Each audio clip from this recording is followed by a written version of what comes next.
Goeienaand, good evening, fellow South Africans and citizens of the world. And this is a huge shout out to Fiona, who sent me a lengthy essay on her family's history, going right back to Jan van Riebeck, who, as we know, the ANC have blamed for everything from HIV/AIDS to what's going on at Eskom today. Poor guy can never get a thing right. But regardless, we know that they're good at finger pointing when four fingers point back at you.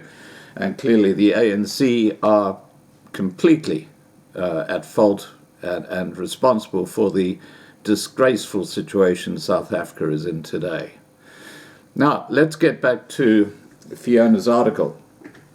Okay, it's basically like a summarized history of her family. And I'm going to break it up into two videos because it is quite lengthy, but I think it's worthwhile putting this on record because it kind of gives you the timeline of how long the white community have actually been building, settling South Africa, large parts of South Africa, long before any Bantu and Nguni people got to those parts. On the 6th of April 1652, on a fine autumn day, 3 sailing ships, the Dromedaris, the Rega, and the Goede Hoop, appeared over the South Atlantic horizon at the southern tip of Africa. The ships were under the command of Jan van Riebeck, a representative of the Dutch East India Company, and filled with Dutch and some French Huguenot families, the very first Europeans to arrive and settle permanently in the Cape. Stepping off one of these ships was a man called Hendrik van Clootys, profession unknown, but possibly a farmer, mercenary soldier, and my mother is directly descended from him. He was followed by a succession of Clootys, pronounced Clootys.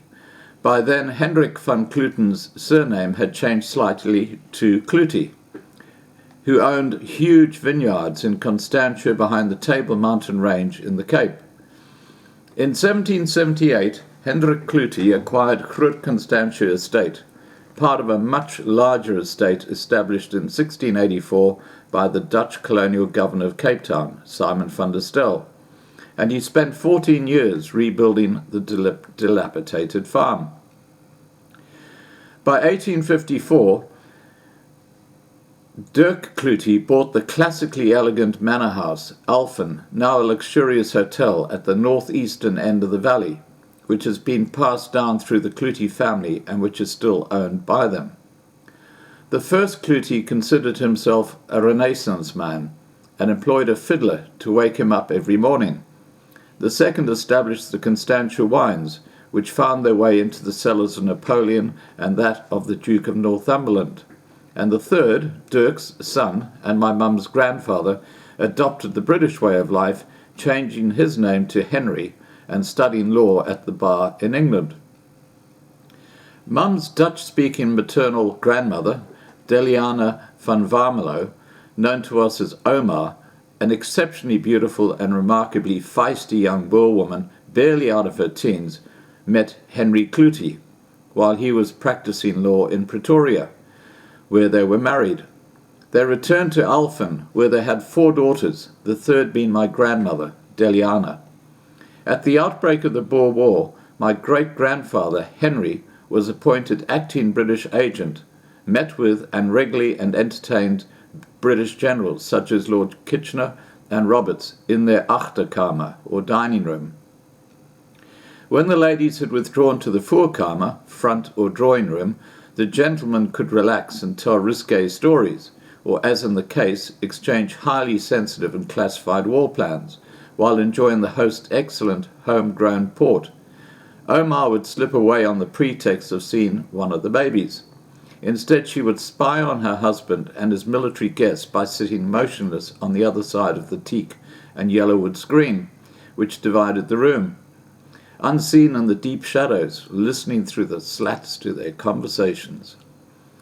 She took down copious notes, wrote them in lemon juice, visible ink when held over a candle, put them in a sealed tin box and buried it deep inside a hollow oak, far away from any buildings and near the boundary of the huge vineyards, to be collected much later on in the middle of the night.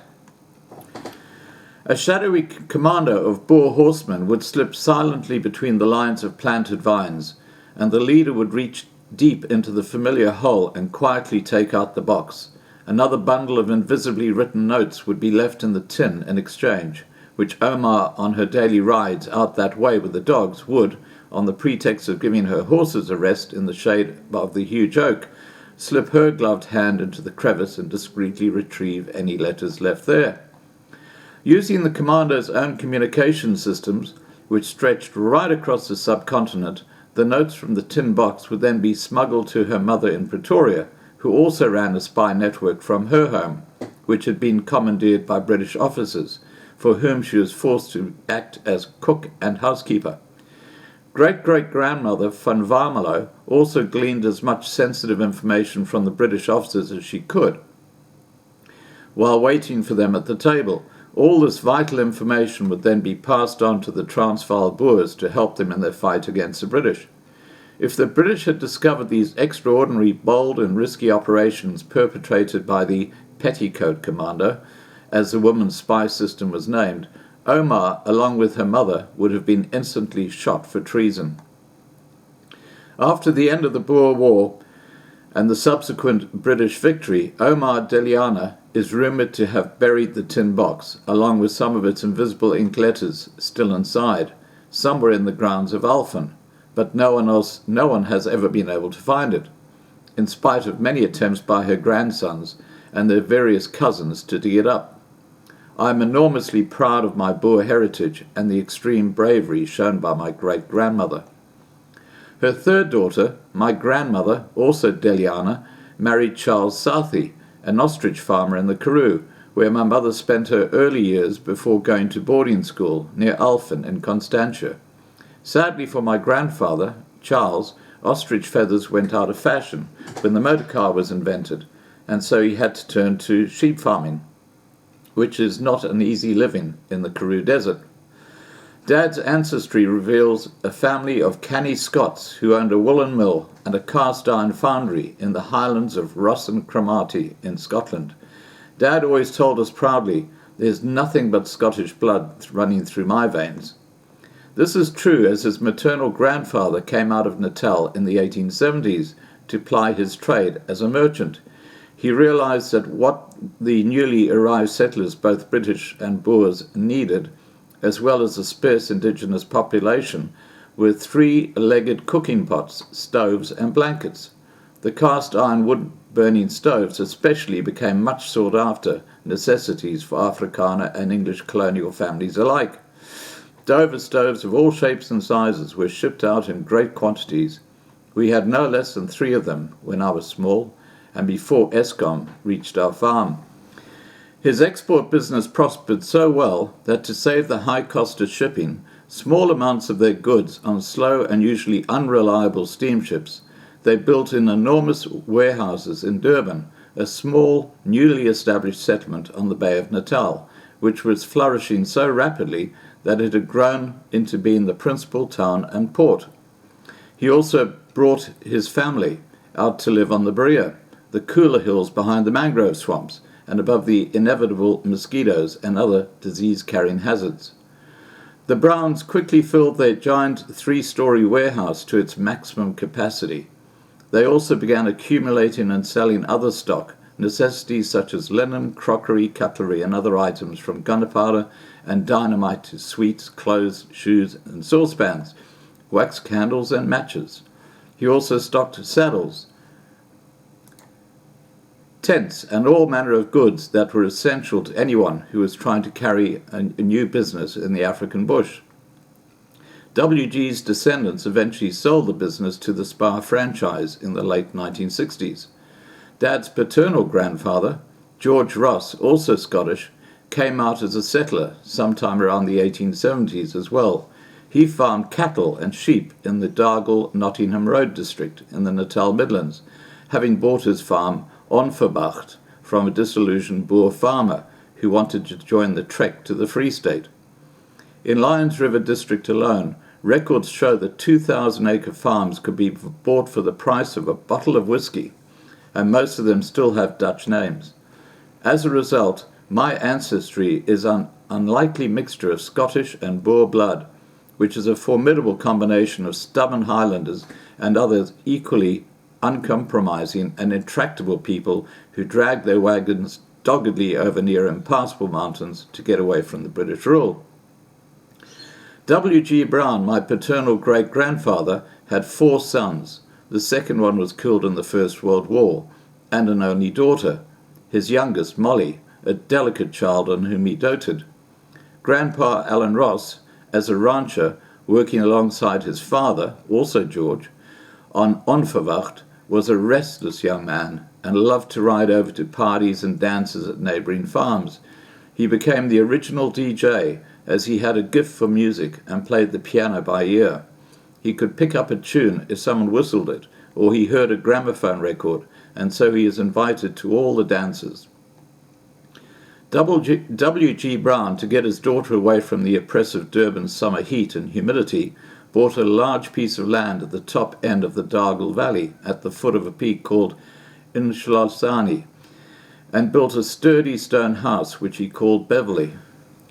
Grandpa Alan Ross caught the eye of my grandmother, Molly Brown, at a dance, and she fell in love with this tall, handsome, athletic musician, an excellent horseman. Grandpa was still holding the very high polar handicap of 7 at the age of 47. W.G. gave them the farm Beverley as a wedding present. Under Grandpa's care and attention, the farm thrived, and he needed more grazing so that he could buy more cattle. Thus he bought new forest, 5,000 acres of prime grazing, including about 500 acres of indigenous bush at the top of the same Inkrishlani Valley. Cattle browse as much as they graze, so during the winter, when the grass was frosted, off as a farm with 6,000 feet above sea level, he would herd his 1,000 head of cattle into the bush. The farm has the Umgeni River running from the top all the way through the valley, so there was plenty of water. Because there were no inhabitants in the Natal Midlands, apart from a few European settlers, the Boers had tracked over the mountains into the Free State, as they were being persecuted by British rule, and in some cases Bushman raiders. Land agents in the northern parts of England and Scotland encouraged people to get away from the filthy and diseased conditions of living and working in the cotton mills and other coal-fired industries by enticing them with offers of cheap land in South Africa. The method of buying property in those days was for the prospective settler to ride out on horseback for a day, put a peg in the ground, ride another day, and put another peg in. Finally, he would ride back to his original starting point to put in the final peg. Then he would go to the nearest magistrate, pay a few guineas to the crown, and the land was his. Grandpa still has the original title deeds in his desk when I was a little girl. Grandpa also bought 5,000 head of sheep, as the extra grazing could support them.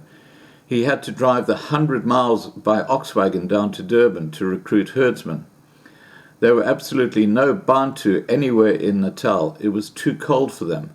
They preferred to live in Zululand, along the north coast beyond the Chigela River, and no further inland than the Lebombo Mountains, but were being badly persecuted by their own chiefs, particularly Shaka, who decimated his own people by the 1,000.